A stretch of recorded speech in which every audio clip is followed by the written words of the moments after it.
آج کی میری گفتگو کا موضوع ہے اخلاص۔ ہم اسی پر بات کریں گے کہ اخلاص کیا ہے، کسے کہتے ہیں، اور اخلاص والوں نے اخلاص کا معنی کیا سمجھایا۔ قرآن مجید کی سورہ صاد کی آیت نمبر 82-83 میں نے تلاوت کی۔ اس میں ذکر کیا ہے اللہ رب العزت نے شیطان کے اس عزم کا جو اس نے اللہ رب العزت کی بارگاہ میں جس کا اظہار کیا، اور پھر اپنی بات میں ایک استثناء کیا، ایکسیپشن کیا۔ ہاں، آگے چل کے میرے ذہن سے اتر نہ جائے، اس موقع پر میں تحریک منہاج القرآن کے جملہ قائدین کو، اور خاص طور پہ اعتکاف اور شب قدر کی اس اجتماع کی انتظامیہ کو، جن میں مرد بھی شامل ہیں اور ویمن لیگ اور خواتین بھی شامل، سب کو صمیم قلب سے مبارکباد دیتا ہوں اتنے عظیم الشان اجتماع اور اس کے نہایت خوبصورت انتظام و انصرام پر۔ ایک طرف جہاں لاکھوں انسانوں کا، مردوں کا ٹھاٹھے مارتا سمندر نظر آ رہا ہے، دوسری طرف لاکھوں خواتین کا، بہنوں اور بیٹیوں کا ٹھاٹھے مارتا سمندر نظر آ رہا ہے، اور پھر 10 راتیں ہر دو طرف ہزارہا تعداد میں نفوس، وہ نفوس قدسیہ ہیں جو 10 دن سے اللہ کی چوکھٹ پہ بیٹھے ہیں، وہ شب و روز اللہ کے ذکر میں، آخرت کے فکر میں، دین کی تعلم اور تربیت میں، اور اپنے احوال کی اور اعمال کی اصلاح کی فکر میں رہے ہیں۔ اللہ رب العزت یہ سب کاوشیں اپنے حضور قبول فرمائے۔ شیطان نے اس عزم کا اظہار کیا اللہ رب العزت کے حضور کہ میں اے باری تعالیٰ تیری عزت کی قسم، میں تیرے سب بندوں کو گمراہ کر دوں گا۔ دوسرے مقام پر اس نے کہا رب بما اغویتنی، جیسے معاذ اللہ اس نے کہا تو نے مجھے گمراہ کر دیا اور پھسلا دیا، اب اس کے بدلے میں تیرے سارے بندوں کو اغوا کروں گا، بہکاؤں گا، گمراہ کر دوں گا۔ مگر اس شیطان کو بھی اس حقیقت کا ادراک تھا کہ سب کو نہیں کر سکوں گا۔ پہلے اس نے لفظ بولا لأغوینہم اجمعین، سب کو گمراہ کروں گا، پھر ساتھ اس نے اپنی سٹیٹمنٹ میں کریکشن کی، ترمیم کی، اور کہا الا عبادک منہم المخلصین، ہاں مگر تیرے وہ بندے جو مرتبہ اخلاص میں کمال پا جائیں گے، وہ میرے داؤ، حملے اور ہیلے سے محفوظ و مامون رہیں گے، ان پر میرا حملہ کارگر نہیں ہوگا۔ تو گویا قرآن مجید میں اللہ رب العزت نے ایک بات بطور ضمانت واضح فرما دی کہ صاحبان اخلاص کو شیطان بھی اپنی تمام تر توانائیوں اور تمام تر کاوشوں کے باوجود گمراہ نہیں کر پائے گا۔ اس لیے اللہ تبارک و تعالیٰ نے جلیل القدر انبیاء کرام اور رسول اعظام کا جب ذکر کیا تو ان کے ساتھ بھی خاص طور پہ صدق اور اخلاص کی صفت کو بیان کیا کہ یہ صفت اتنی بلند ہے کہ اللہ پاک اگر انبیاء اور رسولوں کو عطا کرتا ہے اس صفت میں کمال تو اس کا ذکر کرتا ہے۔ فرمایا وَاذْكُرْ فِي الْكِتَابِ إِبْرَاهِيمَ إِنَّهُ كَانَ صِدِّيقًا نَبِيًّا، کتاب میں اے میرے حبیب ابراہیم کا ذکر کیجئے، وہ بڑے صاحب صدق نبی تھے، اور موسیٰ علیہ السلام کے لیے فرمایا وَاذْكُرْ فِي الْكِتَابِ مُوسَىٰ إِنَّهُ كَانَ مُخْلَصًا وَكَانَ رَسُولًا نَبِيًّا۔ اور کتاب میں موسیٰ کا ذکر کیجئے، وہ اخلاص میں بڑے کمال والے تھے اور اللہ کے رسول اور نبی تھے۔ پھر حضرت ادریس کا ذکر کرتے، فرمایا وَاذْكُرْ فِي الْكِتَابِ إِدْرِيسَ إِنَّهُ كَانَ صِدِّيقًا نَبِيًّا۔ حضرت ادریس بھی بڑے صدق والے نبی تھے۔ اب آپ اندازہ کریں، اور پھر اللہ تبارک و تعالی نے تمام انبیاء کی امتوں کو حکم بھی اخلاص کا دیا تھا۔ فرمایا تھا وَمَا أُمِرُوا إِلَّا لِيَعْبُدُوا اللَّهَ مُخْلِصِينَ لَهُ الدِّينَ، کہ ہم نے ہمیشہ حکم ہی یہ دیا ہے کہ بندو اللہ کی طاعت اخلاص کے ساتھ بجا لاؤ۔ اگر تمہاری طاعت میں، عبادت میں، بندگی میں اور تمہارے برتاؤ میں اور میرے ساتھ لگاؤ میں اخلاص نہیں ہے تو مجھے تمہاری ظاہری طاعتوں اور عبادوں کی حاجت نہیں۔ پھر اللہ رب العزت نے حکم دیا قُلِ اللَّهُ اعبد مخلصا لہ الدینی، فرما دیجئے میرے محبوب، اے میرے نبی، ان لوگوں کو، امت کو فرما دیجئے کہ میں اللہ رب العزت کی عبادت کرتا ہوں، بندگی کرتا ہوں کامل اخلاص کے ساتھ، صرف لوجہ اللہ، اور میری پوری زندگی اور طاعت اللہ کے اخلاص کے تابع۔ پھر سورہ بقرہ میں یہ بھی ارشاد فرمایا، کہہ دیجئے وَلَنَا أَعْمَالُنَا وَلَكُمْ أَعْمَالُكُمْ وَنَحْنُ لَهُ مُخْلِصُونَ، کہہ دیجئے کہ ہمارا رب اور تمہارا رب دیکھ رہا ہے، ہمارے لیے ہمارے عمل، تمہارے لیے تمہارے عمل، مگر ایک بات طے ہے کہ ہم ظاہر و باطن میں سراپا اخلاص ہیں اللہ کے تعلق میں، اللہ کی بندگی میں ہم سراپا اخلاص ہیں۔ یہ میں نے چند ایک آیات کریمہ تلاوت کی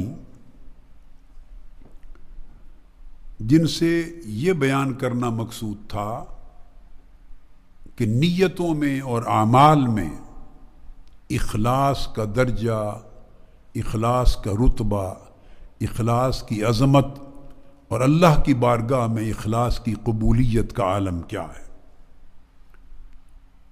اب کچھ احادیث نبوی صلی اللہ علیہ وآلہ وسلم کی طرف آتے ہیں۔ حضور نبی اکرم صلی اللہ علیہ وآلہ وسلم کی خدمت میں جبرائیل امین علیہ السلام حاضر ہوئے۔ اس حدیث کو امام نووی نے البستان میں حضرت حذیفہ بن الیمان کے سے روایت کیا ہے، اور امام دیلمی نے حضرت حسن بصری رضی اللہ تعالیٰ عنہ سے مرسلاً روایت کیا ہے۔ تو آقا علیہ الصلوۃ والسلام نے جبرائیل امین سے پوچھا کہ جبریل اخلاص کیا ہے؟ جب بہت سی آیات اتری نا، بہت سی آیات، وَمَا تُجْزَوْنَ إِلَّا مَا كُنْتُمْ تَعْمَلُونَ إِلَّا عِبَادَ اللَّهِ الْمُخْلَصِينَ، اسی طرح فَانظُرْ كَيْفَ كَانَ عَاقِبَةُ الْمُنذَرِينَ إِلَّا عِبَادَ اللَّهِ الْمُخْلَصِينَ، اسی طرح فَادْعُوا اللَّهَ مُخْلِصِينَ لَهُ الدِّينَ وَلَوْ كَرِهَ الْكَافِرُونَ، اسی طرح هُوَ الْحَيُّ لَا إِلَٰهَ إِلَّا هُوَ فَادْعُوهُ مُخْلِصِينَ لَهُ الدِّينَ۔ میں نے چند ایک آیات پڑھی، کثرت کے ساتھ جب اللہ رب العزت کی بارگاہ سے اخلاص کا حکم آیا کہ اخلاص کو اپنا لو، اپنی طاعتوں کو اخلاص سے مزین کر لو، اپنی عبادتوں کو اخلاص سے مزین کر لو، میرے ساتھ اپنا تعلق مبنی بر اخلاص رکھو، اس میں منافقت بھی نہ رہے، ریا بھی نہ رہے۔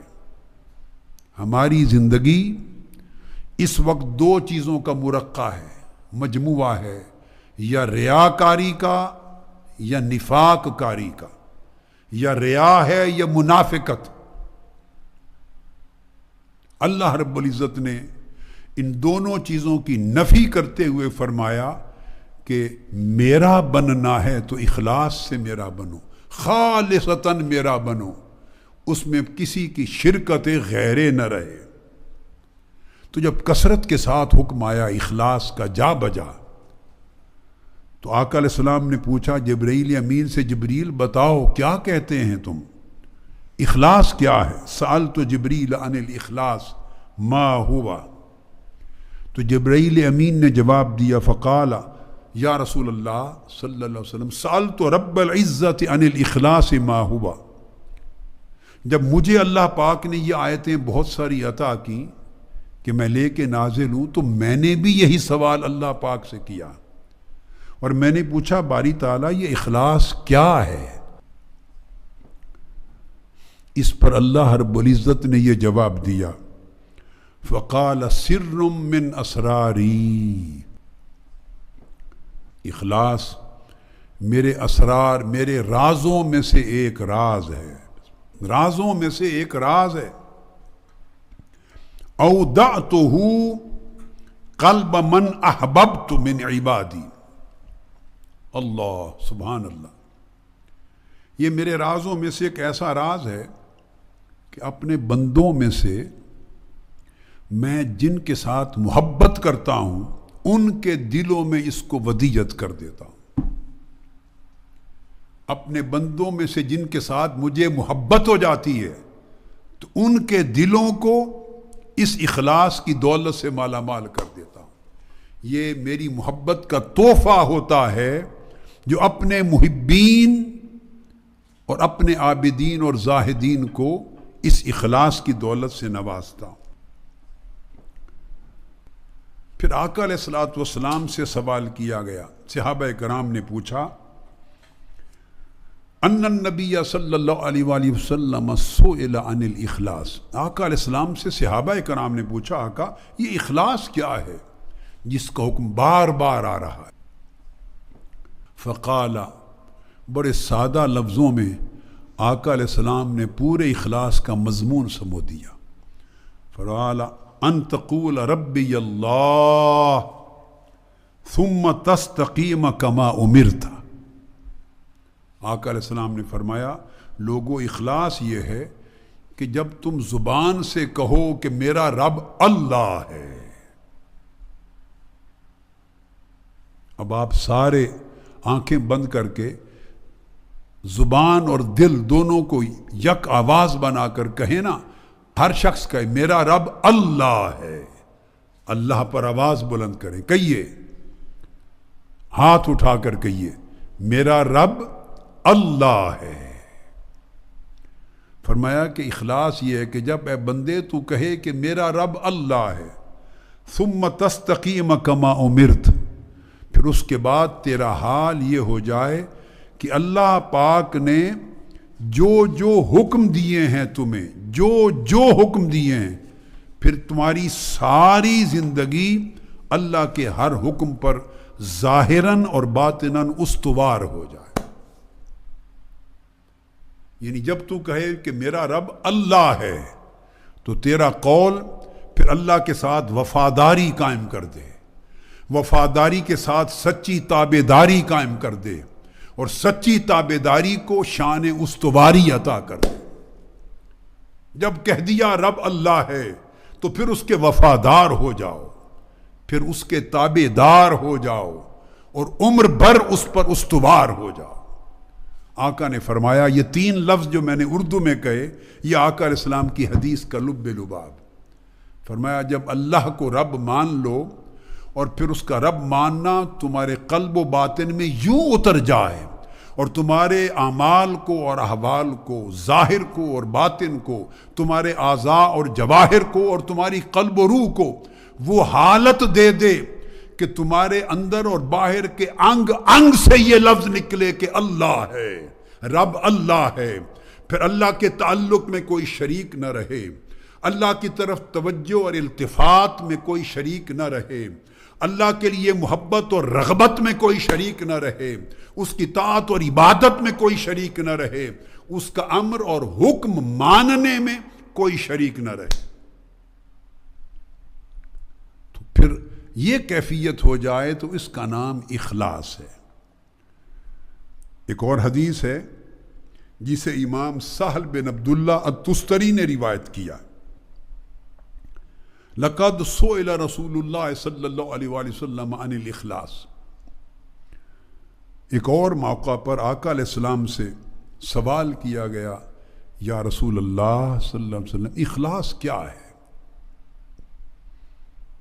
تو آقا کا جواب سنیے، آقا نے فرمایا، قال ان تسلم للہ قلبک، بندے تو اپنے دل کو اللہ کے سپرد کر دے، تیرا دل نیاز مندی کے ساتھ، سچائی کے ساتھ اللہ کے حضور جھک جائے، اور تیرے دل میں اللہ کے سوا کوئی اور نہ رہے، اس طرح دل خود سپردگی کر دے خدا کو کہ پھر اس میں خدا کے سوا کوئی غیر نہ رہے۔ تو فرمایا اگر دل کی اللہ کے حضور سپردگی کا یہ عالم ہو جائے تو اسے اخلاص کہتے ہیں۔ حاضرین محترم، میں جو کچھ کہہ رہا ہوں اس کے لفظ کو کانوں سے سن کر، دماغ میں سمجھ کر دل میں اتارتے چلے جائیے، اور ساتھ ہی ساتھ مراقبہ کیجئے، جو کہہ رہا ہوں اس پر غور و فکر کریں، اپنا محاسبہ کریں، اپنے اعمال و احوال کا جائزہ لیں، اپنے قلب و باطن کی کیفیات کا جائزہ لیں، اور دیکھیں کہاں کہاں گرد و غبار ہے، اور کتنی گرد و غبار ہے، اور کتنی غلاظت ہے، کتنی پلیدی ہے، کتنی بے وفائی ہے رب کے ساتھ۔ ان جگہوں کی ٹوہ لگائیں، اور جب وہ جگہ ملیں تو ساتھ ہی ساتھ مجھے سنتے جاؤ اور صفائی کرتے جاؤ، اور اخلاص کے نور سے قلب و باطن کو روشن کرتے چلے جاؤ۔ پھر ہوگا کہ آج کی رات آپ کچھ لے کر اٹھے۔ آقا علیہ السلام سے یہ بھی پوچھا گیا ایک مرتبہ، لقد سئل رسول اللہ صلی اللہ علیہ وسلم عن الایمان ما ہوا، آقا ایمان کیا ہے؟ آپ نے فرمایا فقال الاخلاص، اگر سچی بات پوچھتے ہو تو ایمان اخلاص کا نام ہے۔ اوپر سے جتنے اقرار و تصدیق کے دعوے کرتے پھرو، اگر قلب و باطن اخلاص کے نور سے منور نہیں ہوا، اس کے اندر ریا ہے، اس کے اندر طلب غیر ہے، اس کے اندر شہوات نفس ہیں، اس کے اندر رغبات دنیا ہیں، اس کے اندر ما سوی اللہ ہے، اور ہر اس چیز کی طلب و رغبت ہے جو مولا سے دور کرنے والی ہے، تو اس کا مطلب ہے ایمان کا دعویٰ ایک دھوکہ ہے۔ ایک اور حدیث قدسی سنیے، واہ واہ واہ واہ، رب کریم نے کیا فرمایا؟ اس کو بھی امام سہل بن عبداللہ التستری نے روایت کیا کہ اللہ رب العزت فرماتے ہیں، یقول اللہ تعالی، اپنے بندے کو کہتا ہے اللہ پاک، انا خیر شریک، یہ جو ایک کام ہوتا ہے یا کاروبار تو اس میں دو شریک ہوتے ہیں نا، پارٹنرز، آپ فرم بناتے ہیں، بزنس کرتے ہیں تو اس میں شریک ہوتے ہیں، پارٹنر ہوتے ہیں، جوائنٹلی کام کرتے ہیں، اس کو شریک کہتے ہیں، پارٹنر۔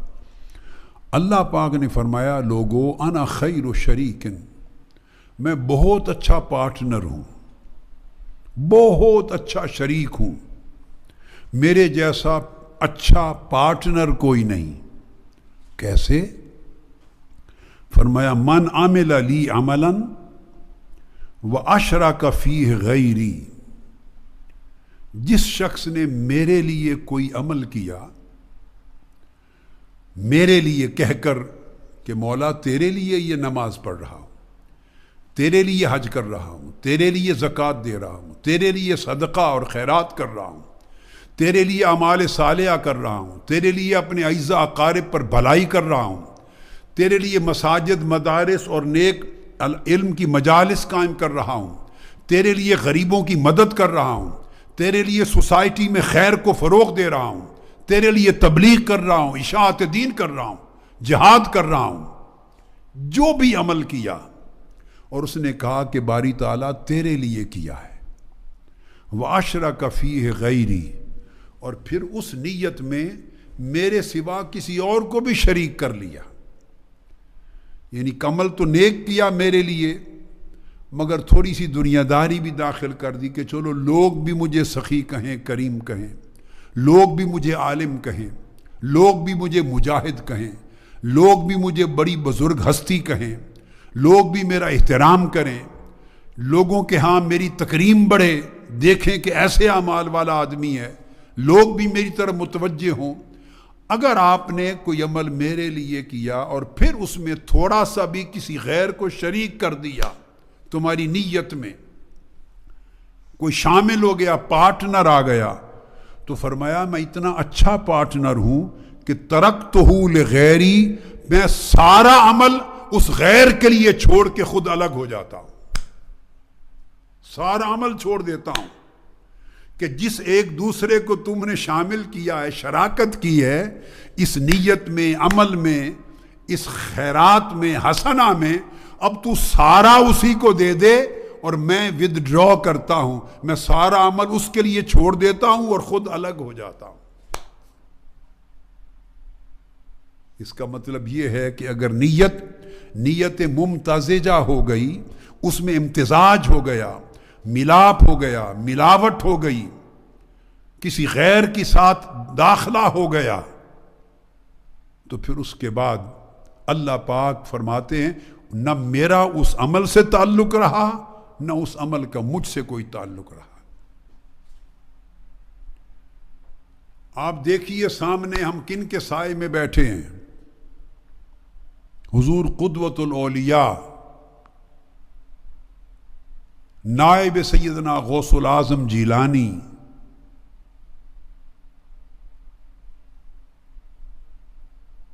قطب العالم، سیدی و سندی و مرشدی و مولائی، سید السادات، حضور سیدنا طاہر علاء الدین الگیلانی البغدادی رضی اللہ تعالی عنہ۔ مجھے یاد ہے جب میں آپ کے قدموں میں بیٹھتا، 27 برس حضور کے قدموں میں بیٹھنے کا شرف ملا، کئی بار میں نے آپ کی زبان مبارک سے یہ سنا، اور وہ یہ فرماتے تھے کہ جتنے نیک اعمال علماء کرتے ہیں، دین کی دعوت اور تبلیغ کا فریضہ انجام دینے والے کرتے ہیں، قال اللہ اور قال رسول کرنے والے کرتے ہیں، اور دین کی خدمت کرنے والے جتنی کثرت کے ساتھ شب و روز نیک اعمال کرتے ہیں، اگر اللہ تعالیٰ ان کے دل کو کامل اخلاص سے نواز دے تو مجھے فرماتے کہ ان میں سے آدھے ولی اللہ ہو جائیں، آدھوں کو اولیاء کا درجہ مل جائے۔ چونکہ جب فرماتے اخلاص دل میں داخل ہو جاتا ہے تو کسی دوسرے کے لیے حسد نہیں رہتا، کسی کے لیے حقد نہیں رہتا، کسی کے لیے عداوت نہیں رہتی، کوئی اس کے لیے درد سر نہیں ہوتا، اور کسی کے معاملات میں وہ جھونکتا نہیں ہے، جک نہیں مارتا، دل بے نیاز ہو جاتا ہے۔ اخلاص کا معنی یہ ہے کہ دل کا چہرہ صرف مولا کو تکے اور مولا کے سوا کسی اور کا نہ خیال رہے، نہ رجحان رہے، نہ دھیان رہے، نہ گیان رہے۔ حضرت معاذ ابن جبل رضی اللہ تعالی عنہ، وہ جب یمن روانہ ہونے لگے، آقا علیہ السلام نے ان کو مقرر فرمایا، تو انہوں نے عرض کیا یا رسول اللہ مجھے کوئی وصیت فرمائیں، جاتے ہوئے مجھے وصیت فرمائیں، کوئی تعلیم دیں خاص۔ تو آقا علیہ السلام نے ارشاد فرمایا، اور اس حدیث کو ائمہ حدیث کے سوا خاص طور پہ امام ابو طالب المکی نے سند کے ساتھ روایت کیا۔ تو آقا علیہ السلام نے فرمایا یا معاذ اخلص عملک للہ، یکفیک القلیل. اور دوسری روایت میں ہے فرمایا اخلص دینک یکفیک القلیل من العمل.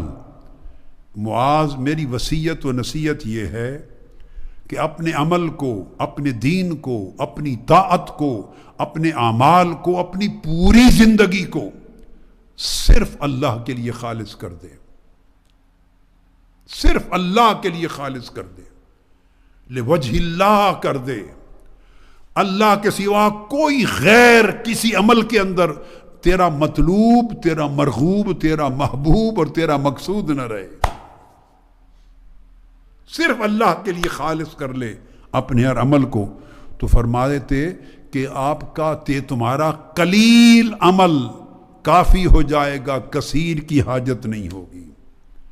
کثیر اعمال کے مقابلے میں تھوڑا سا عمل بھی زیادہ برکت والا، زیادہ تاثیر والا، زیادہ درجے والا اور زیادہ قبولیت والا بن جائے گا. یہ آقا علیہ الصلوۃ والسلام نے وصیت فرمائی حضرت معاذ ابن جبل رضی اللہ تعالیٰ عنہ. اب میں اہل اللہ، اہل اخلاص، اللہ والوں کے کچھ آثار و اقوال کی طرف آتا ہوں.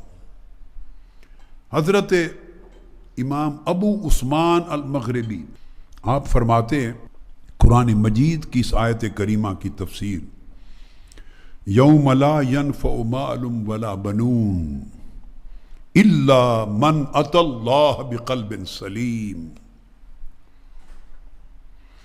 سورہ شعراء کی آیت کہ قیامت کا دن وہ ہوگا، آج 27ویں شب لاکھوں کی تعداد میں جمع ہونے والوں،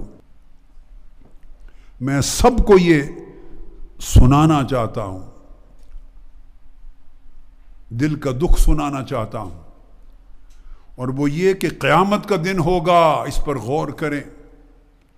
اللہ پاک نے فرمایا اس دن کسی شخص کو اس کا مال اور اس کی اولاد کام نہیں آئے گی. مال و دولت ادھر رہ جائیں گے. لوگوں جس مال و دولت کے کمانے کے لیے زندگی برباد کرتے ہو، حرام کاریاں، حرام خوریاں کرتے ہو، کرپشن کرتے ہو، لوگوں کے حقوق پر ڈاکے ڈالتے ہو، بددیانت اور خیانت اور بددیانتی کرتے ہو، کم تولتے ہو، بے ایمانی کرتے ہو، ملاوٹ کرتے ہو، رات دن ہرس کر کر کے مال کو بڑھاتے رہتے ہو، پوری زندگیاں جس مال اور دنیا کے سپرد کر رکھی ہیں، اللہ پاک نے فرمایا یہ مال نہ قبر میں نہ قیامت میں تمہارے کام نہیں آنے والا، یہیں کا یہیں دھرا رہ جائے گا. ایک پائی اور ایک دمڑی تمہاری میت کے ساتھ قبر میں نہیں جائے گی، وہ پچھلے لے جائیں گے وارث. نہ قیامت کا دن مال آئے گا. اولاد بھی تمہیں قبر کی مٹی کے اندر دبا کر واپس چلی جائے گی برستے آنسوؤں کے ساتھ، وہ بھی قبر میں نہیں جائیں گے. کوئی عزیز سے عزیز تر بھی قبر میں نہیں جائے گا. اور قیامت کے دن ہر عزیز، ہر رشتہ دار، ہر دوست دشمن ہو جائے گا.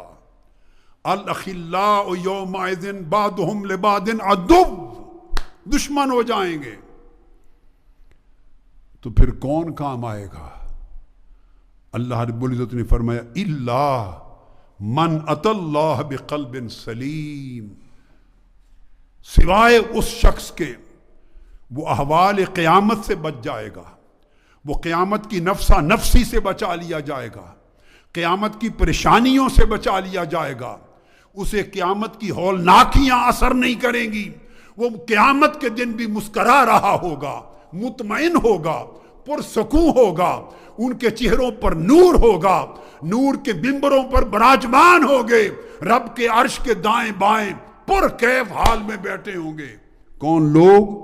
جو اپنے قلب سلیم اخلاص بھرے دل کے ساتھ مولا کے پاس آئے ہیں، جنہوں نے زندگی اس طرح گزاری کہ دل میں مولا کے سوا کسی غیر کو جگہ نہ دی، اور ساری زندگی خالصتاً لوجہ اللہ، اللہ کے لیے رہے. اس طرح فرمایا متقین بھی تمہارے کام آئیں گے، اولیاء، صالحین، کہ وہ صاحبان اخلاص ہیں. انہیں اپنی تو فکر نہیں ہوگی. سن لو، اولیاء اور صالحین کو اپنی تو فکر نہیں ہوگی کہ ان کے ساتھ رب کا وعدہ ہو چکا ہے، لا خوف علیہم ولا ہم یحزنون. انہیں نہ کوئی خوف ہوگا نہ کوئی حزن اور غم ہوگا. وہ تو لہم منابر من نور ان وجوہہم لنور وثیابہم لنور. وہ تو نور کے ممبروں پر بیٹھے ہوں گے، حول العرش، اللہ کے عرش کے ارد گرد.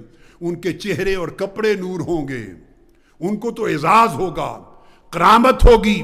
اپنی تو فکر نہیں ہوگی تو ان اللہ والوں کو، اخلاص والوں کو، کرامت والوں کو پھر فکر کس کی ہوگی؟ وہ اپنی فکر سے قیامت کے دن بھی بے نیاز ہوں گے.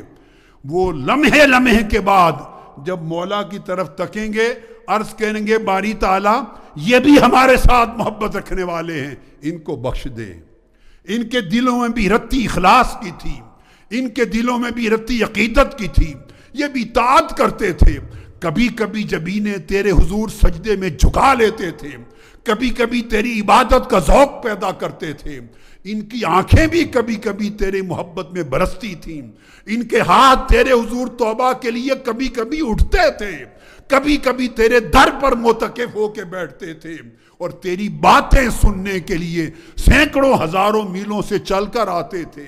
باری تعالیٰ کچھ تو محبت ان کے دلوں میں تیری تھی نا کہ ساری ساری رات جگرتے کرتے. وہ صرف کہیں گے باری تعالیٰ ان کو بخش دے، ان کو بخش دے، ان کو بخش دے. وہ شفاعت کریں گے.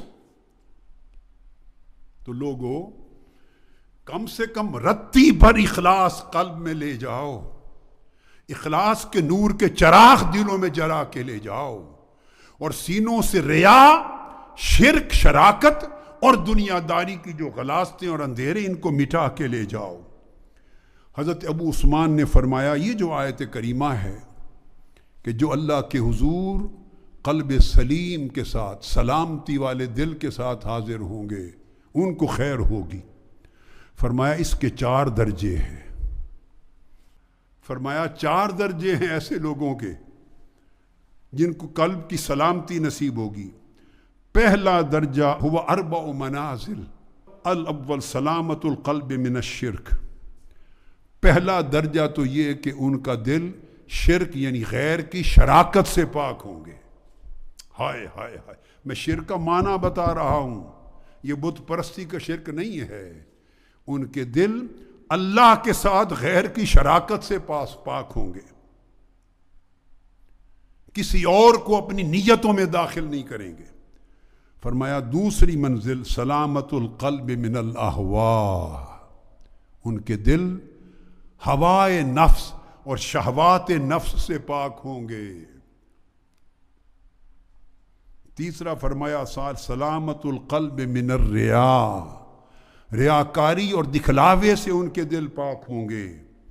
اور چوتھا اور سب سے اونچا درجہ یہ ہوگا سلامت القلب من کل شیء سوی اللہ، حتیٰ کہ ان کے دل اللہ کے ہر غیر سے پاک ہوں گے. اللہ کے کسی غیر کی گرد بھی ان کے دلوں کو نہیں چھوئے گی. یہ چوتھا درجہ ہے جہاں جا کے اخلاص کامل ہوتا ہے، اخلاص کامل ہوتا ہے. اور حضرت ابن عطا وہ روایت کرتے ہیں قرآن مجید کی اس آیت کی تفسیر کو، وَأَن لَيْسَ لِلْإِنسَانِ إِلَّا مَا سَعَىٰ. وہ جو قرآن مجید میں فرمایا کہ انسان کے لیے بس وہی کچھ ہے جس کی وہ سعی اور کوشش کرے گا. فرماتے ہیں وہ کوشش اس سے مراد کیا ہے؟ فرمایا ان کان سعیہ رضا الرحمن. اگر اس بندے کی سعی، کوشش صرف اللہ کی رضا طلبی ہوگی تو ان اللہ یرزقہ الرضوان، اللہ اس کو اپنی رضا عطا کر دے گا، اس سے راضی ہو جائے گا. اور جب وہ راضی ہو جائے گا تو اس بندے کو تک کے مسکرا پڑے گا، راضی ہو جائے گا، خوش ہو جائے گا. وَإِنْ كَانَ سَعْيُهُ لِلْإِعْطَاءِ وَالثَّوَابِ.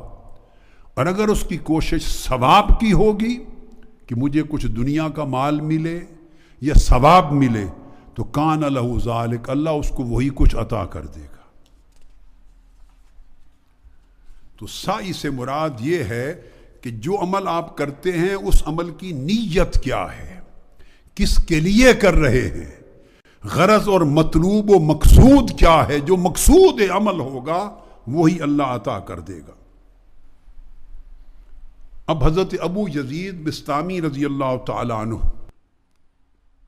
وہ تعریف کرتے ہوئے اخلاص کی وہ فرماتے ہیں کہ جب اللہ تعالیٰ کسی شخص کے دل پر اپنی محبت کو غالب کر دیتا ہے، اذا جاد حب اللہ یغلب کل شیء، اللہ کی محبت جب کسی بندے کے دل میں غلبہ پا لیتی ہے، ہائے ہائے ہائے، تو اس محبت کی علامت سن لیں. پھر اس علامت پہ آپ اپنے آپ کی پہچان کریں، تولیں کہ اللہ کی محبت ہے یا نہیں ہے، تو کتنی ہے. فرمایا جب اللہ کی محبت کسی دل پہ غالب آ جاتی ہے تو لا حلاوت الدنیا، اس شخص کے لیے دنیا کی کوئی شیرینی نہیں رہتی، دنیا کی لذت نہیں رہتی. ولا حلاوت الآخرہ، اسے آخرت اور جنت میں بھی کوئی شیرینی اور لذت دکھائی نہیں دیتی. فالحلاوت حلاوت الرحمن، اس کی ساری لذت اور حلاوت و شیرینی صرف مولا میں ہوتی، صرف مولا کے تعلق میں ہوتی. کوئی شے اس کو شیرینی اور حلاوت نہیں دیتی. اگر یہ نصیب ہو جائے تو سمجھو کہ اللہ کی محبت کا حصہ نصیب ہو گیا. اب یہ جو بات میں نے سمجھائی تعریف اخلاص میں، اب اس کو ایک مثال دیتا ہوں، اور وہ حضرت سلطان با یزید بسطامی رضی اللہ تعالیٰ عنہ کی مثال. اسناد کے ساتھ امام احمد الرفاعی الکبیر روایت کرتے ہیں ان سے کہ حضرت با یزید بسطامی نے فرمایا انہ قال رأیت رب العزت فی المنام. حضرت با یزید بسطامی فرماتے ہیں کہ ایک رات میں نے خواب میں اللہ کو دیکھا، اللہ کو دیکھا. تو اللہ پاک نے مجھے فرمایا با یزید کو، فقال لی ای شیء ترید، اے با یزید بتا تو کیا مانگتا ہے، کیا چاہتا ہے. مجھ سے اللہ نے پوچھا کیا چاہتا ہے. فقلت اريد اللہ اريد غیر ما تريد. ہائے ہائے ہائے ہائے. فقلت اريد اللہ اريد الا ما تريد. میں نے عرض کیا باری تعالی میں فقط یہ چاہتا ہوں کہ صرف وہی کو چاہوں جو تو چاہتا ہے. ہائے ہائے ہائے، کاش ہمیں وہ حال نصیب ہو جائے. اے شب قدر 27ویں کی مقدس رات میں جمع ہونے والوں، یہ دنیا یہیں رہ جانی ہے، آخرت میں اس دنیا کے ارادے کام نہیں آئیں گے. یہ سودا لے کر جاؤ کہ عرض کرے تمہارا دل، تمہاری روح انگ انگ پکارے مولا ارید اللہ ارید الا ما ترید. میں فقط یہ چاہتا ہوں کہ مجھے ایسا کر دے کہ صرف وہی چاہوں جو تو چاہتا ہے. میری چاہت تیری چاہت میں فنا ہو جائے، میرا ارادہ تیرے ارادے میں فنا ہو جائے، میری طلب تیری طلب میں فنا ہو جائے، اور میری سوائے تیرے اور کوئی طلب نہ رہے. فرماتے ہیں کہ میں نے اللہ کے حضور اس کے سوال پر یہ جواب دیا. قربان جائیں، اب اللہ کا جواب بھی آتا ہے. ہائے ہائے، کاش کبھی ہمارے کان بھی مولا کا یہ جواب سنیں، کبھی ہمیں بھی مولا کی یہ آواز آئے. اللہ پاک نے اس کے جواب میں کہا یا ابا یزید فقال انا لکا کما انت لی.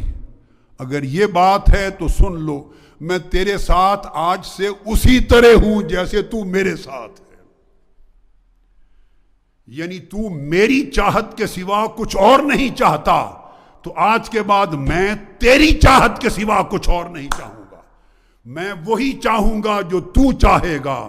بندہ بولے مولا میں صرف وہ چاہتا ہوں جو تو چاہے، اس بندے کو خدا جواب دیتا ہے بندہ اگر صدق اور اخلاص سے تو ایسا ہی ہے تو پھر میں وہ چاہتا ہوں جو تو چاہتا ہے. تو اس مرد حق کے لب کا ہلنا رب کی تقدیر بن جاتی ہے، اس کا کلام تقدیر رب بن جاتا ہے.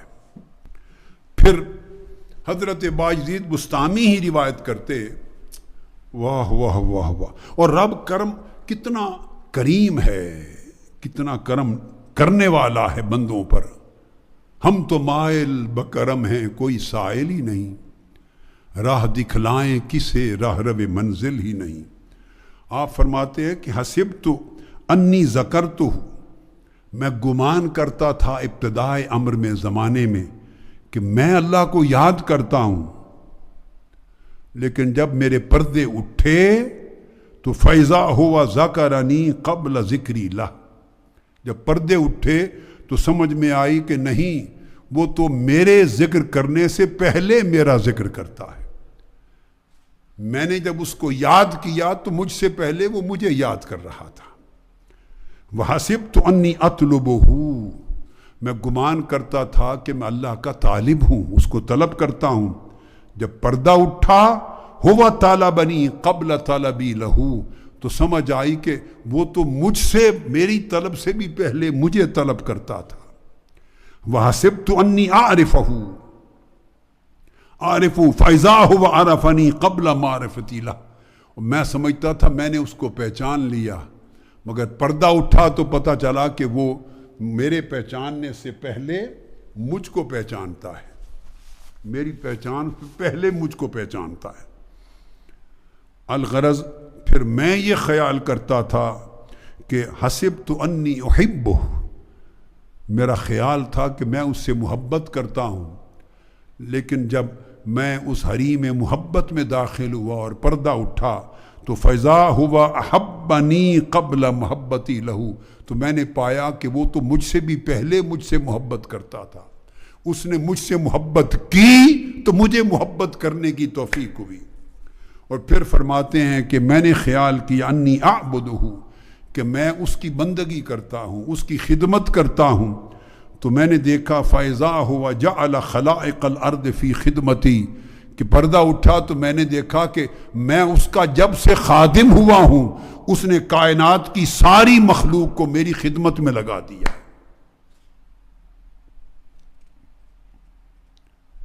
پھر حضرت باجزید بستامی ہی فرماتے ہیں ایک اور مقام پر، رأیت رب العزت فی المنام، کہ میں نے باری تعالیٰ کو خواب میں دیکھا، زیارت کی، اور میں نے پوچھا فقلت کیف الطریق الیک، میں نے پوچھا مولا تیری طرف آنا ہو تو کیسے آؤں، کیا راستہ ہے تیری طرف آنے کا. اللہ پاک نے جواب دیا فقال دع نفسک وتعال الی، اپنے نفس کو چھوڑ دے اور میری طرف دوڑا. ہائے ہائے ہائے، اپنے نفس کی قید سے نکل جا، نفس کے چنگل سے آزاد ہو جا اور پھر میری طرف دوڑا، پھر کوئی چیز رکاوٹ نہیں میرے راستے میں.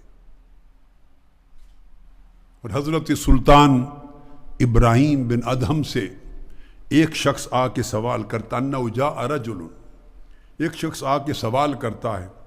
یہ روایت حضرت باجزید بستامی کی حوالے سے بھی کتب میں آئی ہے، اور حضرت ابراہیم بن ادہم کے حوالے سے بھی امام قشیری نے اس کو روایت کیا ہے. یہ تو نام کا مغالطہ ہوا ہے راویوں میں کسی کو، یا دونوں کے واقعات سچے اور الگ ہیں. حضرت ابراہیم بن ادہم ان سے آ کے پوچھا بلغنی ان عندک اسم اللہ العظم، مجھے خبر پہنچی ہے کہ آپ کے پاس اللہ کا اسم اعظم ہے. فأحب ان تعلمنی، میری خواہش ہے آپ مجھے بھی سکھا دیں اسم اعظم. تو حضرت ابراہیم بن ادہم وہ بول اٹھے جاؤ غافلہ، ہائے ہائے ماہ یا غافل، اے غافل بندے، اسم اللہ العظم لیس لہ حد محدود، اللہ کے اسم اعظم کی کوئی حد محدود نہیں ہے. اسم اعظم کی حقیقت یہ ہے ولیکن فرغ قلبک لہو فاذا کنت کذالک فرفع ای اسم شئت، اور ارشاد فرمایا فرق قلبہ لہ فاذا کنت کذالک فادعہ بأی اسم شئت، فرمایا بندے اپنے دل کو مولا کے لیے خالی کر دے، فراغت قلبی پا، اللہ کی یاد، محبت اور عشق اور طلب اور رضا کے سوا کوئی غیر دل میں نہ رہے۔ جب تیرا دل خالصتاً اللہ کی خلوت گاہ بن جائے گا، فرمایا پھر اللہ کو جس نام سے پکار وہی اسم اعظم ہے، جس نام سے چاہے پکار وہ اسم اعظم ہے۔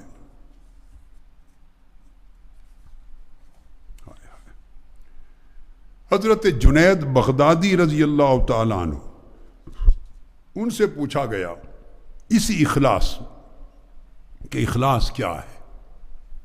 آپ فرماتے ہیں فقال اخراج الخلق من معاملۃ اللہ والنفس من معاملۃ الخلق۔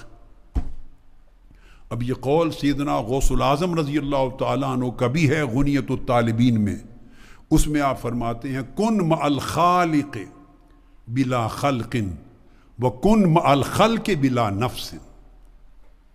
فرمایا کہ اخلاص یہ ہے کہ جب تو اللہ کے ساتھ معاملہ کرے تو مخلوق درمیان میں نہ رہے، مخلوق کا دھیان درمیان میں نہ رہے، اللہ کے ساتھ معاملہ کرے خلق کو نکال دے، اور جب خلق اور مخلوق سے معاملہ کرے تو نفس کو نکال دے، پھر نفس کو درمیان سے نکال دے۔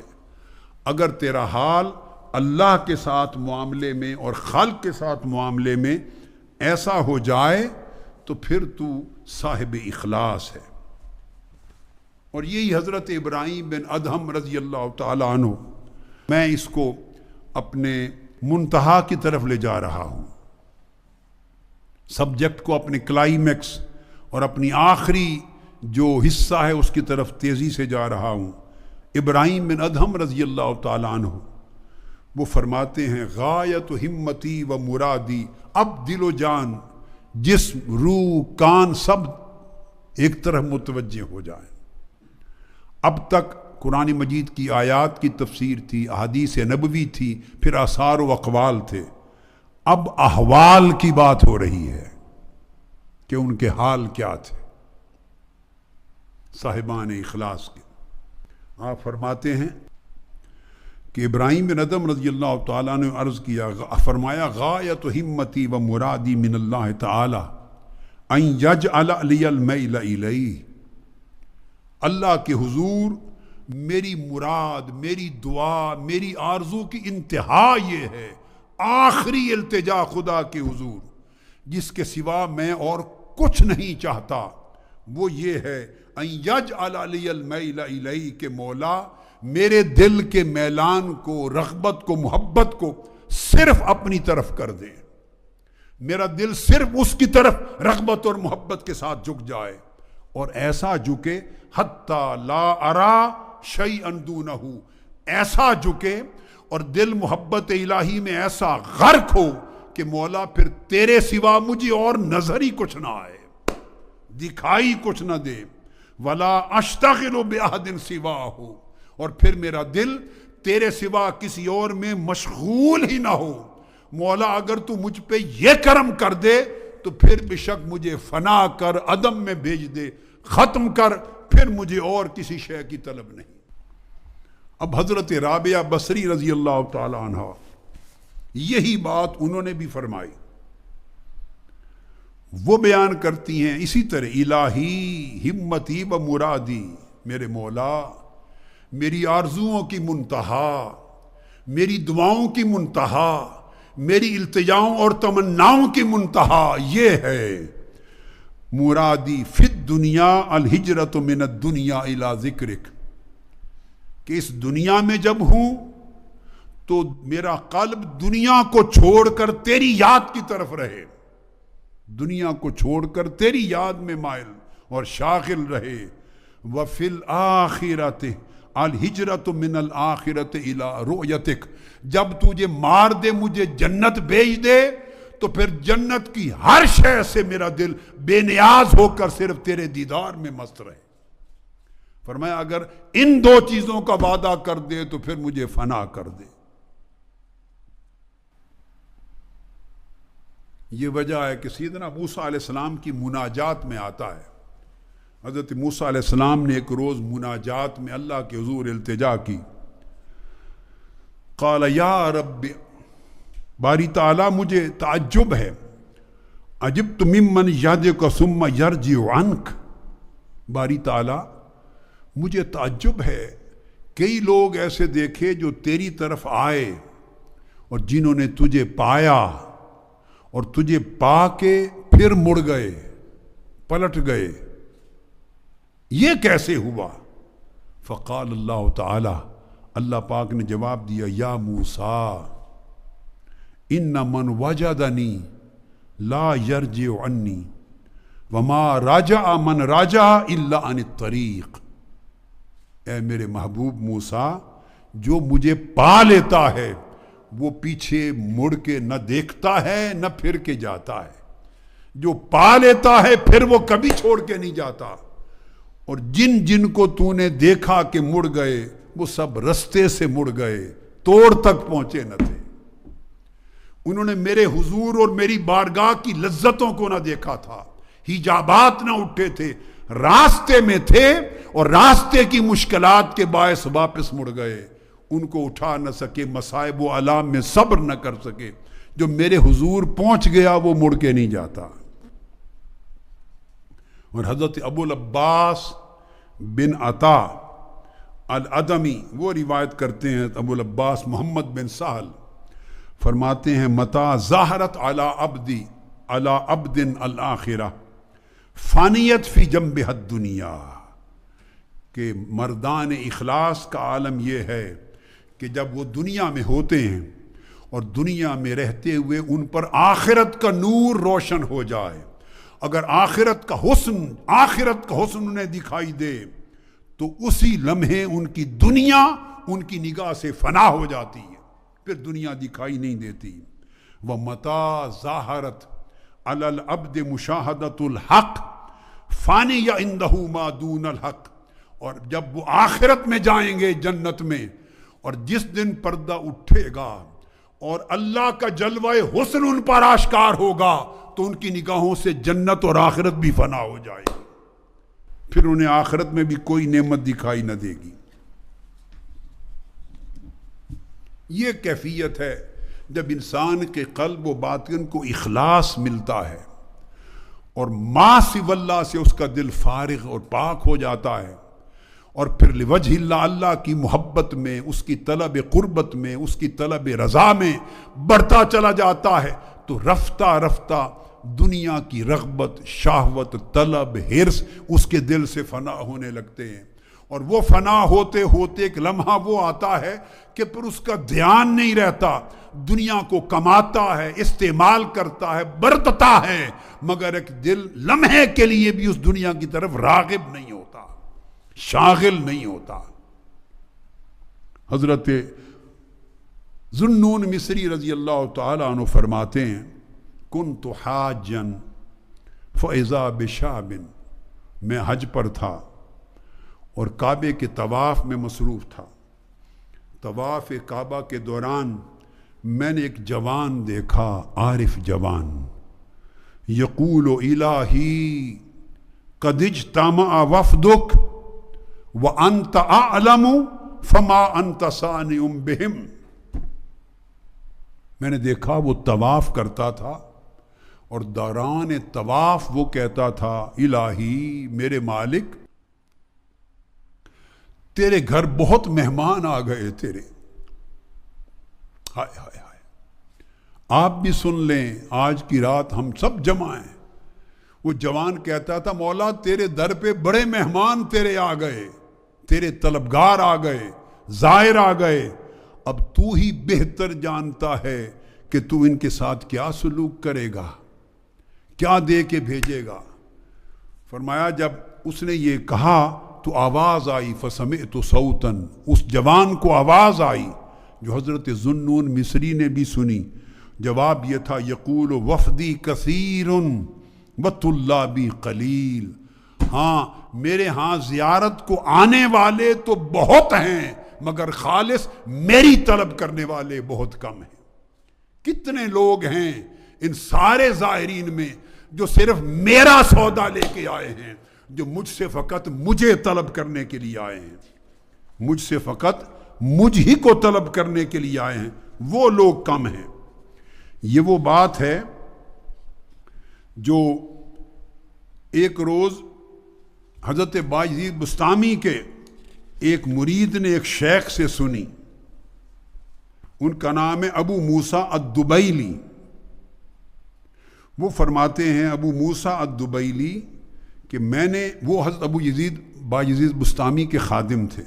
فرماتے ہیں کہ بسطام کے ایک شیخ نے, ایک اولیاء اللہ میں سے ایک شخص نے کہا رأیت فی منامی, کہ میں نے خواب میں دیکھا اللہ رب العزت کو, کأن اللہ تعالی یقول, اور میں نے سنا کہ اللہ یہ فرما رہا ہے ہم سب کو, ہمیں کہہ رہا ہے کلکم تطلبون منی, تم سب مجھ سے طلب کرتے ہو.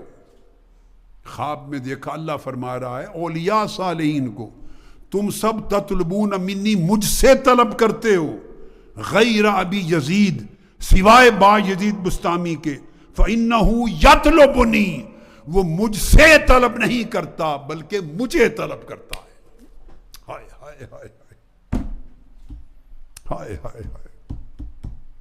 وَكُلُّكُمْ تَطْلُبُونَ مِنِّي وَهُوَ يَطْلُبُنِي, تم سب مجھ سے طلب کرتے ہو مگر میرا بایزید مجھ سے نہیں, وہ مجھے طلب کرتا ہے.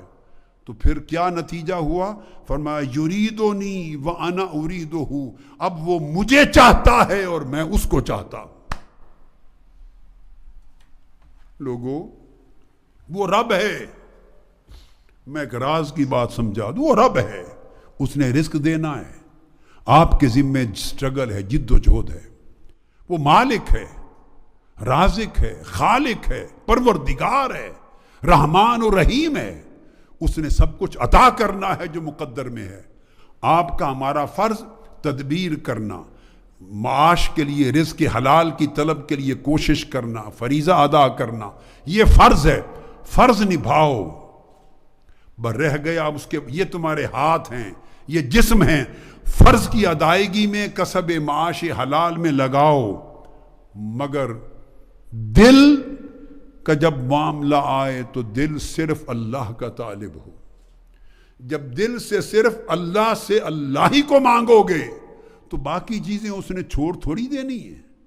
وہ رازق ہے, اس نے تو اپنے لطف ذمہ کرم پہ کر رکھا ہے ہمیں تمہیں رزق دینا. اگر بیمار ہے تو اس نے ذمہ کرم پہ کر رکھا ہے شفا دینا. وہ تو دیتا ہے, بن مانگے بھی دیتا ہے.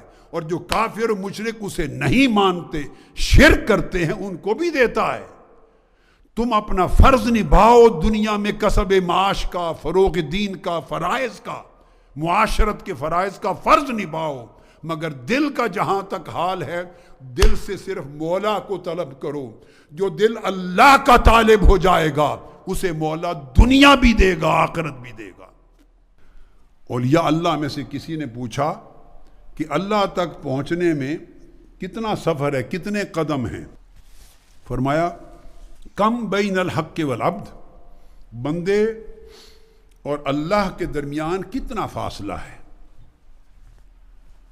اس اہل اللہ نے جواب دیا قال 4 اقدام, صرف 4 قدم کا فاصلہ ہے. بندے اور رب کے درمیان فقط 4 قدم کا فاصلہ ہے. وہ کیا؟ فرمایا یرفع قدما من الدنیا, پہلا قدم حب دنیا سے اٹھا کے نکلنا ہے. پہلا قدم حرص دنیا, حب دنیا سے نکلنا ہے, ایک قدم. وقدما من الخلق, دوسرا قدم خلق کی, خواہ کوئی بھی شکل ہو, اس کی طلب و رغبت اور اس کی محتاجی کے تصور سے نکلنا ہے. وقدما من النفس, چوتھا قدم اپنے نفس اور اس کی شہوتوں کی دنیا سے باہر نکلنا ہے. اور چوتھا قدم قدم من الآخرہ, پھر آخرت کی نعمتوں کی طلب سے نکلنا ہے. فرمایا جب یہ 4 قدم اٹھا لو گے فَإِذَا ہُوَ، رب کے در پہ کھڑے ہو گے، سامنے مولا ہوگا. اگر 4 قدم اٹھا لو گے سامنے مولا ہوگا. حضرت مالک بن دینار، ہائے ہائے ہائے ہائے سبحان اللہ، قربان جائیں جن لوگوں کے تذکرے آپ سن رہے ہیں اور میں کر رہا ہوں، وہی لوگ تھے، وہی زمانے تھے، وہی سنگتیں تھیں، وہی صحبتوں تھیں. وہ دور گزر گئے، وہ سنگتیں گزر گئیں، وہ رفاقتیں گزر گئیں، وہ مجلسیں گزر گئیں، وہ زمانے گزر گئے، وہ لوگ گزر گئے. ہم نے کیا دیکھا ہے بندگی کیا ہے، ہم نے کیا سمجھا ہے رب سے تعلق کیا ہے. ہم بھولے بھٹکے گمراہ طالبان دنیا، سگان دنیا، ہم دنیا کے کتے ہیں. ہمیں کیا خبر، ہم دنیا کی لذتوں کو سب کچھ سمجھ کے بیٹھے ہیں، کیا خبر کہ ان سے بڑی لذت کچھ اور بھی ہے. اس کی چاہت کریں. حضرت مالک ابن دینار اور حضرت ثابت البنانی رضی اللہ تعالیٰ عنہما، 2 بزرگ، داخلہ علی رابعہ البصریہ. ہائے ہائے، اس لیے میں نے کہا کیا زمانے تھے. کہیں حسن بصری ہیں، کہیں رابعہ بصری ہیں، کہیں ابو ادریس الخولانی ہیں، کبھی مالک بن دینار ہیں، کبھی حاتم الاسم ہیں، کبھی جنید بغدادی ہیں. اس مجلس میں سری سکتی ہیں، ادھر ذنون مصری ہیں، ادھر بشر الحافی ہیں، ادھر حارث المحاسبی ہیں، ادھر باجزید بستامی ہیں، ادھر خرقانی ہیں، ابو الحسن خرقانی. وہ کیا دور تھے. کاش ان ادوار کی معرفت میں سے کچھ لمحے، کچھ کرنے ہمیں نصیب کر دے میرے مولا. ہم بہت دور ہیں ان ادوار سے، مگر تیرے لیے بود اور قرب معنی نہیں رکھتا. ان کے پیالوں سے معرفت اور محبت کے، اپنے عشق اور قربت کے جو جام بھر کے پلائے تھے، ان کی تلچھٹ کوئی بچا کھچا قطرہ ہمیں بھی دے دے. وہ دونوں آئے حضرت رابعہ بصریہ کے پاس. فقالت لمالک، حضرت رابعہ بصری نے کہا اے مالک بن دینار، اخبرنی لما تعبد ربک. ہائے ہائے ہائے، اے مالک بن دینار مجھے بتا تو رب کی عبادت کیوں کرتا ہے، کیوں کرتا ہے رب کی عبادت. حضرت مالک بن دینار، ان کی جوانی اوائل دور تھا. جواب دیا شوقاً الی الجنان، جنت کے شوق میں، جنت کے شوق میں. فقالت لثابت، پھر آپ نے پوچھا ثابت البنانی سے، اب تو بتا تو کیوں عبادت کرتا ہے رب کی. وہ کہنے لگے خوفا من النیران، دوزخ کے عذاب کے خوف سے. حضرت مالک نے کہا جنت کے شوق سے، حضرت ثابت نے کہا دوزخ کے خوف سے. فقالت انت یا مالک، اے مالک ابن دینار تو مزدور ہے جو اجرت کے لیے کام کرتا ہے. ہائے ہائے ہائے، تو مزدور ہے. یہی سیکھنے وہ ان عارفوں کے پاس جاتے تھے. تو مزدور ہے، اجرت کے لیے کام کرتا ہے. فرمایا اے ثابت تو غلام ہے جو مالک کے کوڑوں کے ڈر سے کام کرتا ہے، کہ مالک کے کوڑے لگیں گے، اس کے خوف سے کام کرتا ہے. دونوں کانپ اٹھے، تڑپ اٹھے اور پوچھنے لگے فقال اب انت یا رابعہ، اے رابعہ بصریہ اسی لیے تو آئے ہیں کہ سیکھیں، آپ کس لیے عبادت کرتی ہیں.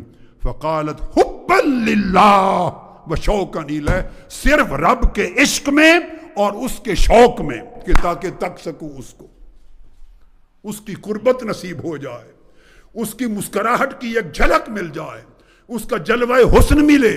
اس کے شوق میں اور اس کے عشق میں عبادت کرتی ہوں. نہ کوئی خوف نیران ہے اور نہ کوئی طلب جنان ہے.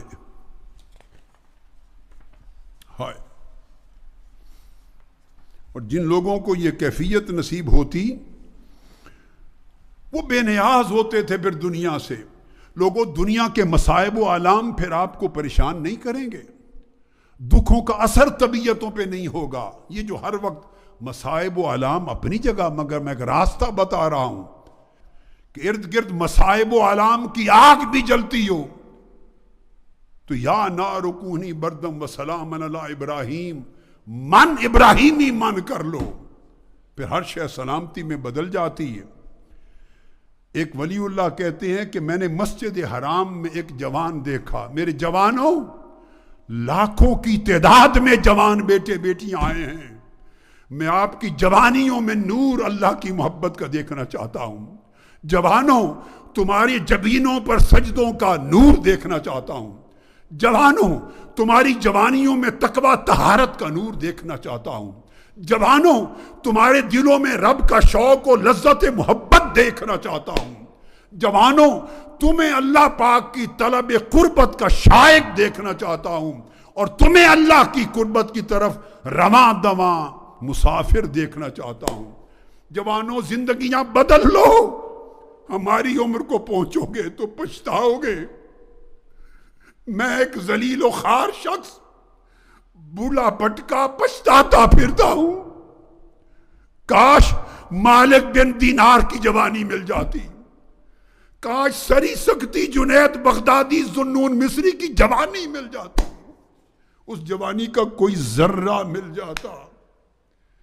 کاش ان کی گلیوں کے پھیرے لگانے والوں میں ہوتے،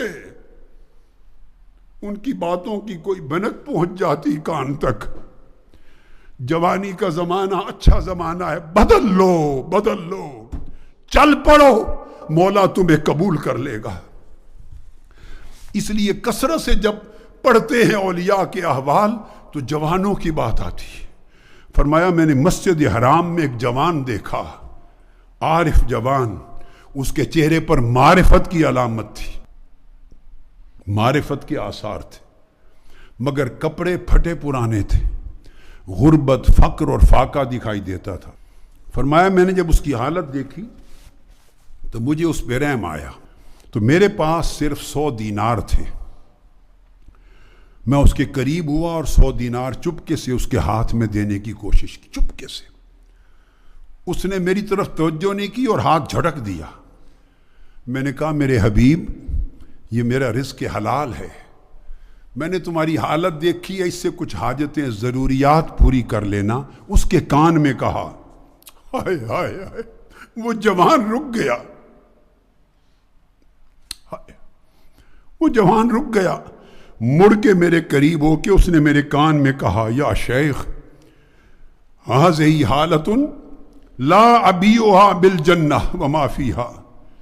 یہ جو حال مجھے مولا نے عطا کیا ہے پھٹے پرانے کپڑوں میں، اس خدا کی عزت کی قسم، اگر اس کے عوض ساری جنت مل جائے تو میں اس جنت کے سودے میں یہ حال نہیں دوں گا. اور آپ مجھے 4 دینار دے کر دنیا کے درہم و دینار سے میرا حال بیچنا چاہتے ہیں؟ کیا خبر اس حال میں مجھ پر کیا بیتتی ہے، اور میرے مولا کے میرے درمیان تعلق کی قربت کتنی ہوتی ہے، وہ میری کتنی خیریت پوچھتا ہے اور میرے حال سے کتنا باخبر ہوتا ہے، اور میرے اور اس کی کتنی راز و نیاز کی باتیں ہوتی ہیں. اس حال کی قیمت ہی کوئی نہیں. اگر دل میں مولا بس جائے تو حال کی قیمت نہیں رہتی، حال کی قیمت نہیں رہتی. حضرت ذوالنون مصری ہی فرماتے ہیں کہ میں نے گلیوں میں ایک جوان کو دیکھا، بچے اس کو پتھر مار رہے تھے. میں نے ان بچوں سے پوچھا کیوں پتھر مارتے ہو اس جوان کو؟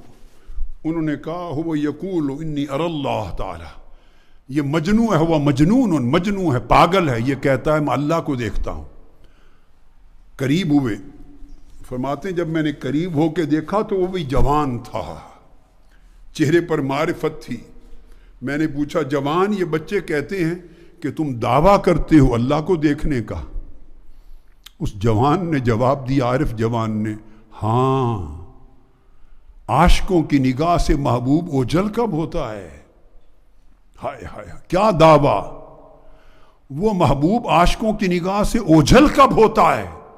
مگر عاشق سر کی نگاہ، آنکھ سے نہیں، دل کی نگاہ سے دیکھتے. حضرت ذوالنون مصری رو پڑے، ان کے بھائی ساتھ تھے، کہنے لگے بڑا کام کا بندہ لگتا ہے، اس سے 2 باتیں پوچھ لیں۔ آگے بڑھے اور پوچھنے لگے ایک سوال بتا دے عارف جوان، کیف حالک مع اللہ تعالی، یہ بتا دے کہ اللہ کے ساتھ تیرا حال کیسا ہے، اللہ کے تعلق میں تیرا حال کیا ہے، یہ سوال کیا۔ اس جوان عارف نے جواب دیا، اللہ کے تعلق میں حال یہ ہے اے ذوالنون، ما جفوتہ منذ عرفتہ، جس دن سے اس کی شناسائی ہوئی ہے اس دن سے اس سے بے وفائی نہیں کی، یہ حال ہے۔ جب سے اس سے شناسا ہوا ہوں تب سے اس کا بے وفا نہیں ہوا، اس کے ایک حکم کو نہیں بھولا۔ تو پوچھا جوان شناسائی کب سے ہوئی ہے؟ منذ کم عرفتہ، کب سے شناسائی ہوئی؟ کہنے لگے منذ کاتب اسمی فی المجانین، جب سے اس نے میرا نام پاگلوں کی فہرست میں لکھوا دیا ہے، جب سے لوگ مجھے پاگل کہتے ہیں سمجھے تب سے شناسائی ہوئی ہے۔ عزیزان محترم، بات ختم کر رہا ہوں دعا کے لیے۔ آخری حضرت ذوالنون مصری کا واقعہ اس بات کی سمجھانے میں، حضرت ذوالنون مصری ہی کہتے ہیں، بلکہ اس کو حکایت کیا حضرت امام احمد الرفاعی نے۔ فرمایا کہ حضرت ذوالنون مصری وعظ فرما رہے تھے، مجلس میں خطاب کر رہے تھے، دوزخ اور جنت کی بات ہوتی تھی، وہم یبکون، اور اہل مجلس رو رہے تھے، روتے تھے، وفیہم شاب یضحک، اور انہی میں ایک جوان بیٹھا تھا وہ ہنستا تھا۔ حضرت ذوالنون مصری کا خطاب، اہل مجلس رو رہے ہیں، ایک جوان اس میں ہنستا ہے۔ آپ نے اس جوان کو بلایا، فقال ما لک یا غلام، اے بیٹے تیرا حال کیا ہے، تمہیں کیا ہے، یہ سب روتے ہیں تم ہنستے ہو۔ اس نے آگے جواب دیا شعروں میں اور چھوڑ کے مجلس بھاگ گیا۔ اس نے جواب دیا، وہ جواب آپ کو سناتا ہوں۔ ہائے ہائے ہائے، آپ بھی ذوق میں میرے ساتھ آنکھیں بند سنیں۔ اس نے کہا کلہم یعبدون من خوف نار او بأن یسکنوا الجنان طویلا، کہتے میں ان کے رونے پر ہنستا اس لیے ہوں کہ یہ سارے کے سارے آگ سے ڈر کے مارے عبادت کرنے والے ہیں، یہ آگ سے دوزخ سے ڈر کے عبادت کر رہے ہیں اور دوزخ سے ڈر کے رو رہے ہیں، یا جنت میں طویل اقامت حاصل کرنے کے لیے رو رہے ہیں اس طلب میں، یا دوزخ کے ڈر میں روتے ہیں یا جنت میں اقامت اور سکونت کے لیے روتے ہیں۔ وَلَيْسَ فِي الْخُلْدِ وَالْجِنَانِ هَوَائِي وَهُمْ يَرَوْنَ النِّجَاةَ حَظًّا جَزِيلًا، لیکن میری جو طلب ہے، میری طلب نہ وہ مجھے خلد میں ملتی ہے، نہ وہ جنتوں میں ملتی ہے، نہ وہ کہیں نجات میں وہ حظ ملتا ہے جو میں چاہتا ہوں، جو یہ دیکھتے ہیں ایک جزیل جزا دیکھتے ہیں۔ فرمایا ان فی ریاض عیونہا سلسبیلا وَأَنَا لَا أَبْتَغِي بِحُبِّي بَدِيلًا، میں دیکھتا ہوں کہ جنت بھی ہے، اس میں چشمے بھی ہیں، سلسبیل بھی ہے، سارے حسن ہیں، مگر وہ ساری چیزیں دیکھ کر میری محبت مجھے نظر نہیں آتی۔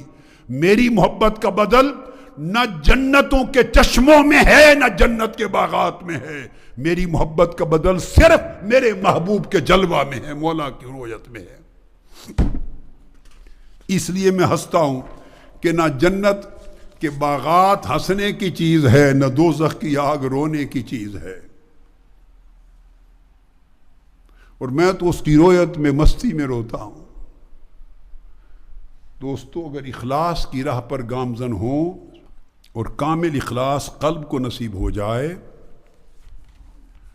تو اللہ رب العزت حجابات اٹھاتا ہے، اپنی قربت بھی دیتا ہے، رضا بھی دیتا ہے اور اپنی رؤیت و دیدار بھی دیتا ہے۔ اور آج کی رات اللہ کے حضور ابھی دعا کی صورت میں یہ عہد کریں کہ جس اخلاص کی ساری رات آج بات ہوئی، باری تعالی ہمیں اپنی زندگیوں میں، اپنے اعمال میں، اپنی اطاعت میں، اپنی عبادت میں اور اپنے تعلق میں وہی اخلاص عطا کر دے جو تو نے اپنے عاشقوں کو عطا کیا تھا، اپنے طالبوں کو عطا کیا تھا اور اپنے زاہدوں اور عارفوں کو عطا کیا تھا۔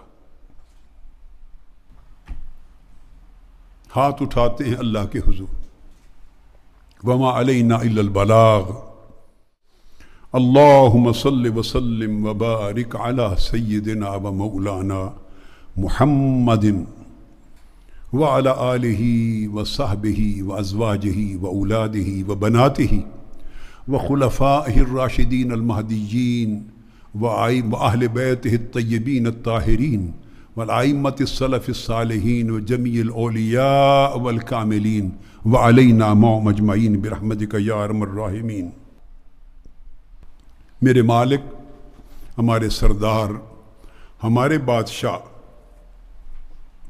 تو نے ہماری بدعمالیاں دیکھ کر ہمیں اپنی بارگاہ سے ہٹا دیا ہے، دور کر دیا ہے اور ہمیں اپنی خدمت سے محروم کر دیا ہے۔ باری تعالیٰ آج اس مقدس رات میں جو تیرے مقدس مہینے کی پیاری رات ہے، ہم تیرے بلاوے پر آئے ہیں۔ تو نے ہمیں اس لیے محروم کر دیا ہے کہ شاید تو یہ دیکھتا ہے کہ ہم نے تیرے حق کو ہلکا جانا، ہم نے تیرے حکم کی قدر نہیں کی۔ مالک، تو نے ہمیں اس طرح اس وجہ سے شاید دور کر دیا ہے کہ تو نے دیکھا کہ ہم رو گرداں تھے تیری ذات سے۔ تو نے شاید دیکھا کہ ہم جھوٹے تھے، کہتے کچھ اور تھے، کرتے کچھ اور تھے، اس لیے تو نے ہمیں اپنے حال پہ چھوڑ دیا۔ باری تعالیٰ، تو نے ہمیں دیکھا کہ ہم نے تیری نعمتوں پر شکر ادا نہیں کیا۔ تو نے ہمیں دیکھا باری تعالیٰ کہ ہم تیرے نیکوں کی مجلسوں میں نہیں گئے، ہم دنیا کی شہوتوں اور چاہتوں اور حرص و لالچ میں پھنس گئے۔ ہم نے دنیا کو بت بنا کے اپنے دلوں میں سجا لیا۔ الہی، ہم تو جو تھے سو ہیں، مگر این سترک الجمیل وَأَيْنَ عَفْوُكَ الْجَلِيلُ وَأَيْنَ فَرَجُكَ الْقَرِيبُ وَأَيْنَ غِيَاثُكَ السَّرِيعُ۔ باری تعالیٰ، ہم تو وہی بندے نافرمان ہیں، مگر تیری بہترین پردہ پوشی کہاں ہے؟ تیری بلند عفو درگزر کہاں ہے؟ تیری ہماری شاہ رگ کے قریب رحمت و کشائش کہاں ہے؟ تیری ہمارے گناہوں سے بھی زیادہ بڑھ کر فریاد رسی کرنے کی عادت کہاں ہے؟ تیری ساری کائنات اور ہمارے گناہوں کی وسعت سے زیادہ وسیع رحمت کہاں ہے؟ اور تیری ساری کائنات پر حاوی عطا کہاں ہے؟ باری تعالیٰ، ہمیں اپنی خوشگوار بخشش عطا کر، اپنی خوشگوار رحمت عطا کر، اپنی خوشگوار قربت عطا کر، اپنی مہربانی سے اپنے عذاب سے ہمیں نکال لے مولا، ہمیں کوتاہیوں سے، غفلتوں سے، نافرمانیوں کے عذاب سے نکال لے۔ ہم اپنے نفس امارہ کے چنگل میں قید ہیں، ہم دنیا کی رغبتوں میں قید ہیں، ہم شیطان کے زنجیروں میں قید ہیں مولا۔ ہمارے پاس اتنی قدرت و استطاعت رہی کہ ہم یہ زنجیر توڑ سکیں، تو اپنے کرم سے ان زنجیروں کو توڑ کر ہمیں اپنا بندہ بنا لے۔ اے معبود، اے کریم، تیرا فرمان ہے اور تیرا وعدہ ہے، اور تیرا وعدہ سچا ہے۔ تیرا فرمان ہے کہ مجھ سے میرا فضل مانگو، اس رات مجھ سے معافی آ کے مانگو، اور تیرا فرمان ہے کہ میں لیلۃ القدر اور رمضان کی ہر رات میں آسمان دنیا پر آ کر لوگوں کو پکارتا ہوں، ہے کوئی مجھ سے مانگنے والا، ہے کوئی مجھ سے معافی طلب کرنے والا، ہے کوئی مجھ سے فضل مانگنے والا، ہے کوئی میری رحمت کا طالب۔ باری تعالیٰ تیری پکار سن کر یہ لاکھوں لوگ، یہ تیرے گناہگار بندے، معصیت کار بندے، ہم سب حاضر ہیں تیرے وعدے پر، تیری وعدے کی سچائی پر۔ تو اتنا مہربان ہے باری تعالیٰ، اور تیری شان سے بعید ہے کہ تو حکم تو دے کہ آؤ مجھ سے مانگے، مگر آ کے مانگے تو خالی موڑ دے۔ تیری شان کریمی یہ نہیں ہے، تیری شان رحمت یہ نہیں ہے، تیری شان عطا نہیں ہے باری تعالیٰ۔ ہم تیری مملکت کے بندے ہیں، غلام ہیں، نافرمان ہیں، مگر تو اپنے بندوں پر بڑا کرم کرنے والا ہے۔ اے پالنے والے، اے رزق دینے والے، اے پردہ پوشی کرنے والے، اے ہماری کوتاہیوں کو چھپانے والے، ہمیں ذلت سے نکال کے عزت سے ہم کنار کرنے والے، باری تعالیٰ ہم تجھے پکارتے ہیں، آج کی رات پکار رہے ہیں، مگر پکارتے ہوئے بھی ڈر لگتا ہے، پکارتے ہوئے بھی ہم سہمے ہیں، اس لیے کہ جب تیری رحمت اور پکار کی طرف دیکھتے ہیں تو امید لگتی ہے، جب اپنے گناہوں کو دیکھتے ہیں مولا تو گھبرا جاتے ہیں۔ تو ہمارے گناہ نہ دیکھ، اپنے لطف و کرم کو دیکھ اور ہمیں معاف کر، ہم پر رحمت کر۔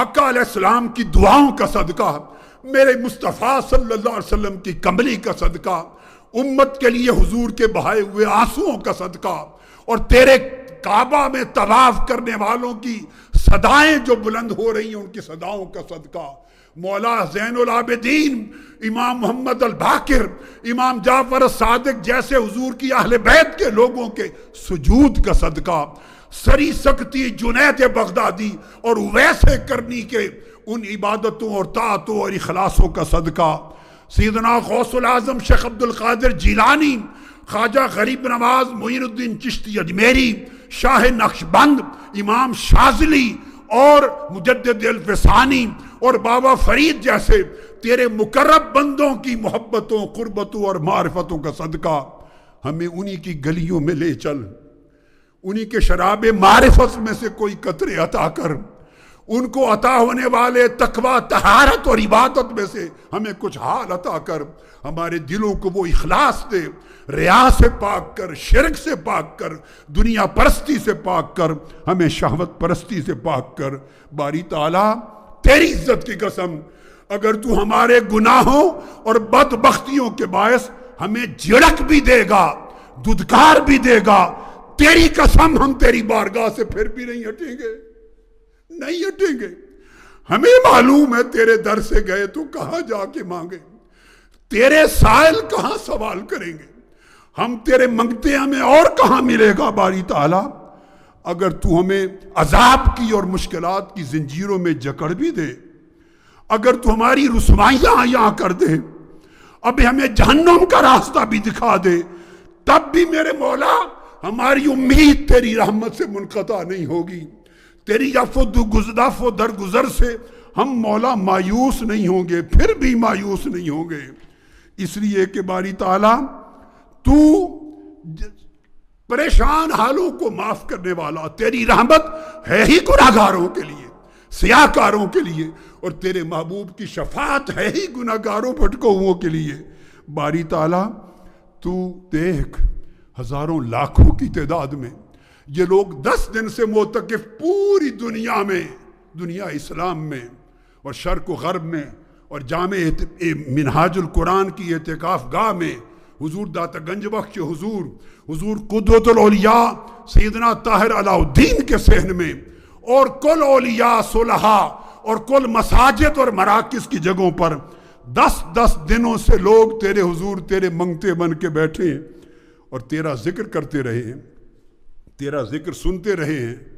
باری تعالیٰ تجھ سے تیری رحمت کی امید رکھ کے آ کے بیٹھے ہیں، تو ہمارے بدنوں کو عذاب سے نجات دے دے، ہمارے جسموں کو عذاب سے نجات دے دے، ہماری روحوں کو غیر کی رغبت کے عذاب سے نجات دے دے، ہماری زندگیوں کو اپنی طاعت کے ساتھ منور کر دے۔ میرے مولا جب بندہ تجھ سے سوال کرتا ہے اور امید لے کے سوال کرتا ہے، تو ہی وہ رب ہے جو اس کی آرزو پوری کرتا ہے۔ مولا ہم ذلیل نطفہ تھے، تو نے ہمیں انسان بنایا، ہم ننگے تھے، تو نے ہمیں لباس پہنایا، ہم کمزور تھے، تو نے طاقت دی، ہم گنگے بہرے تھے، تو نے زبان اور کان دیے، ہم بے فہم تھے، تو نے عقل دی، ہم دنیا میں ذلیل تھے، تو نے عزت دی، ہم بھوکے تھے، تو نے رزق دیا، ہم پیاسے تھے، تو نے پلایا۔ مولا بچپن سے اب تک اتنی مہربانیاں کرتا چلا آیا ہے، تو اب ہمیں نہ چھوڑ دے ہمارے حال پر، ہمارے حال پہ نہ چھوڑ دے، ہمیں ورنہ ہم کھلم کھلا نافرمانی میں پڑ جائیں گے۔ تو ہمارے گناہوں پہ پردہ ڈال، گناہوں کو ڈھانپ دے، اور اپنی بخشش اور رحمت کے چشموں سے ہمارے جسموں کو، ہماری روحوں کو دھو دے۔ باری تعالیٰ تو ہمارے تھوڑے اعمال کو نہ دیکھ، برے اعمال کو نہ دیکھ، تو بہت وسیع گناہوں کو معاف کرنے والا رحیم و کریم ہے، اپنی رحمت کو دیکھ۔ ہمارے ٹوٹے پھوٹے اعمال کا بدلہ نہیں مانگتے، ہمارے اعمال تیری بارگاہ کے لائق نہیں، تو اپنی بخشش کے صدقے اور آقا علیہ السلام کی شفاعت اور وسیلہ کے صدقے ہمیں معاف کر دے۔ میرے مولا ہمیں اپنے ذکر اور عبادت کی توفیق میں زندگی بسر کرنے کی لائق کر، ہمارے دلوں اور روحوں کو اپنی محبت سے بھر دے، ہمارے دلوں کو دنیا سے بے رغبتی دے دے، ہماری زندگیوں میں طلبات اور رغبات میں آخرت کی طرف توجہ اور التفات دے دے۔ مولا اپنی رضا اور قربت کی طلب ہمارے اندر پیدا